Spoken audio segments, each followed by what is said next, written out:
Alright, this installment, what we'll be talking about is bolt removal, and we're going to talk about removing your safety lever. You can see here, see how this bolt notches in.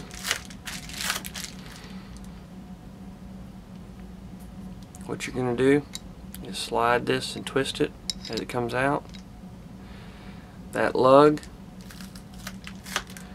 is going to roll right out of there, and you can slide it out the front.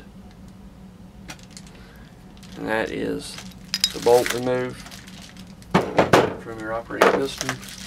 Now, for your safety lever, put your thumb in here on the hammer that is cocked. Safety disengaged, pull your trigger, go ahead and relieve the pressure off that. You do not want to dry fire that.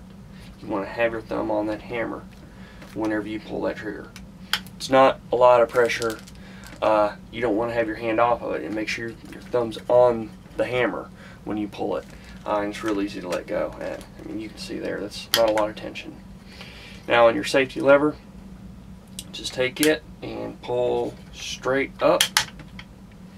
And when you pull straight up, the whole thing will come straight out. And that is the safety lever removal. And so for all practical purposes, your firearm is field stripped. Of course, you can always go more, but this will allow you to do the majority of the maintenance that needs to be done on this firearm.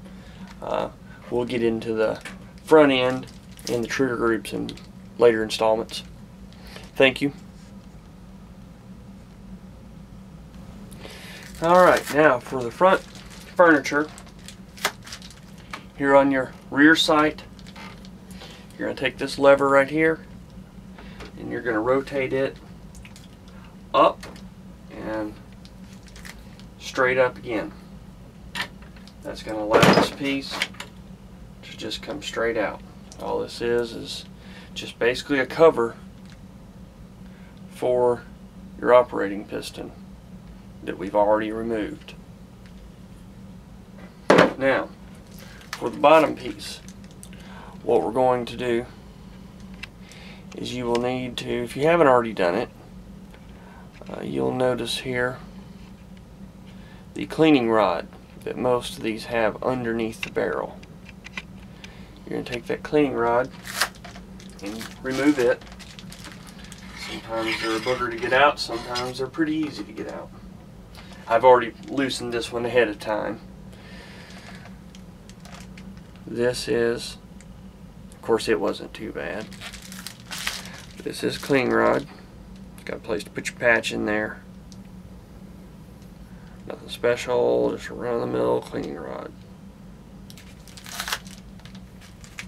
Now once that's done, you can look right here, and there's going to be another cam piece. Excuse the shoddy camera work. Right down in here. Doesn't take any special tooling. You can just go in there. Should be fairly easy. And it does the same thing. It lifts up. What that's going to allow is this piece here to slide forward.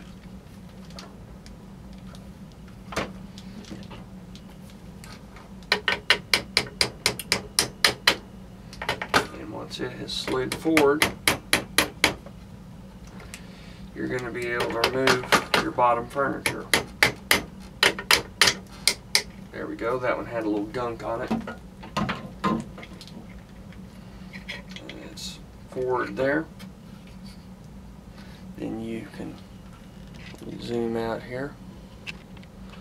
Once you get that there, move it out of your way, take your bottom furniture there, and push down and pull forward. You can just wiggle it a little bit,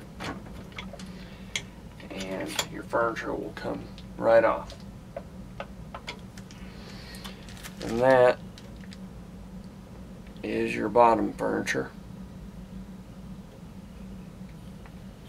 Real dark stain on this one. I don't know that I've seen very many like this. This is a Romanian AK. I've not seen much furniture this dark on the AKs. Of course, I'm no AK connoisseur.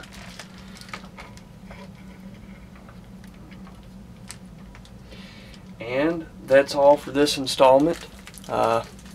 Again, thank you for watching. Please subscribe and like, and if there's anything you don't like, please welcome constructive criticism.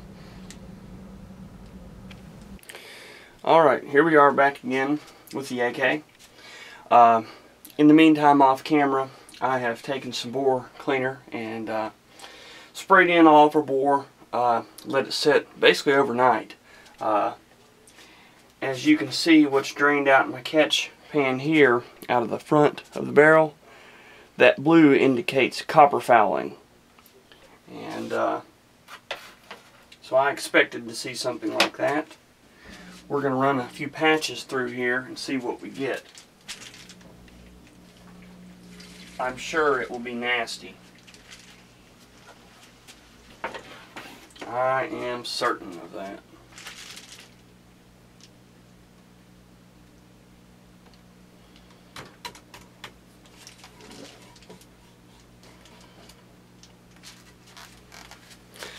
I don't know how well you can see it. We'll try and zoom in here.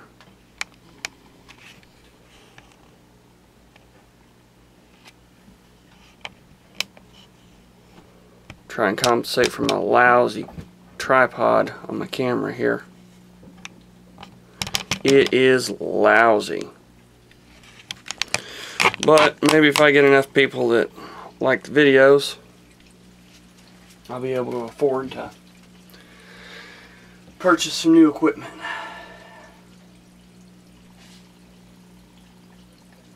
That actually is not as bad as I thought it would be. I thought it might be. Actually, I was thinking it would be a little worse, but it looks pretty good. So we'll run a few more patches through and then hit it with some alcohol, and we'll move on.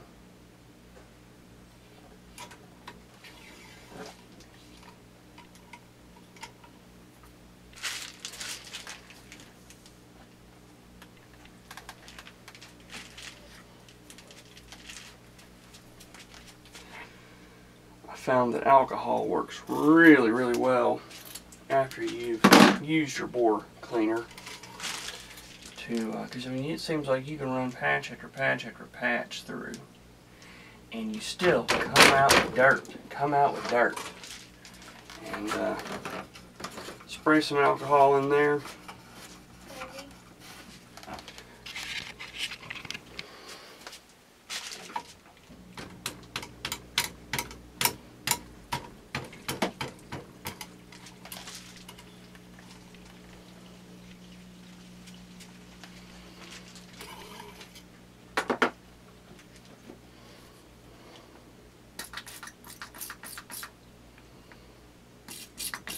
Extra bore cleaner up there.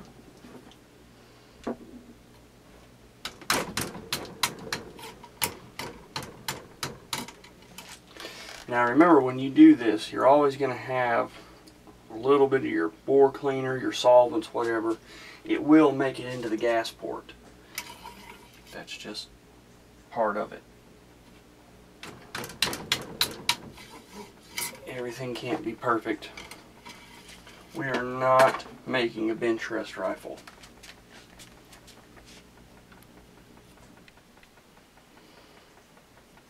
We are cleaning up an old Romanian AK47.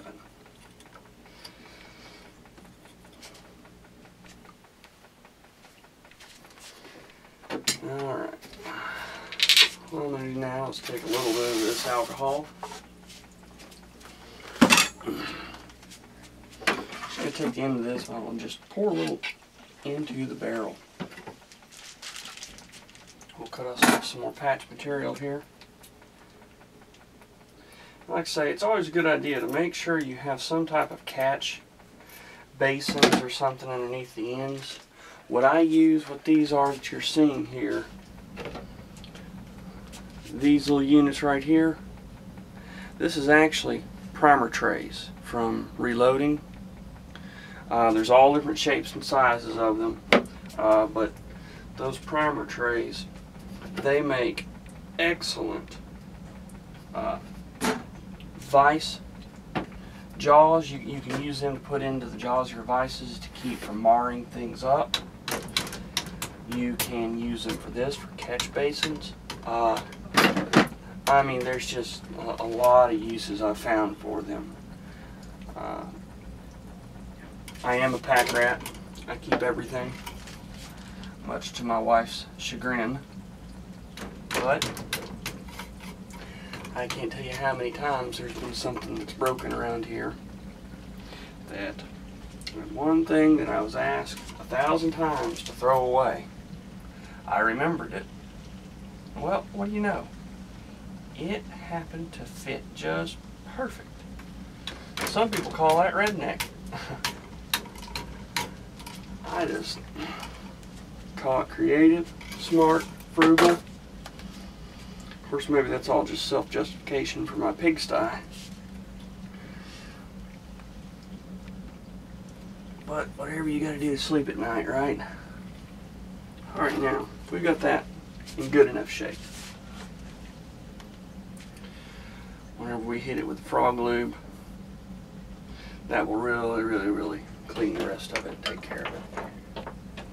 By doing this, it's just, you know, you don't need to do this when you're doing the FrogLube every single time you FrogLube, but if it's the first time the firearm has had FrogLube applied to it, it's a good idea to go ahead and use a bore scrubber and stuff like that, ultrasonically clean, because it keeps you from wasting the FrogLube on the first layers of dirt and grime.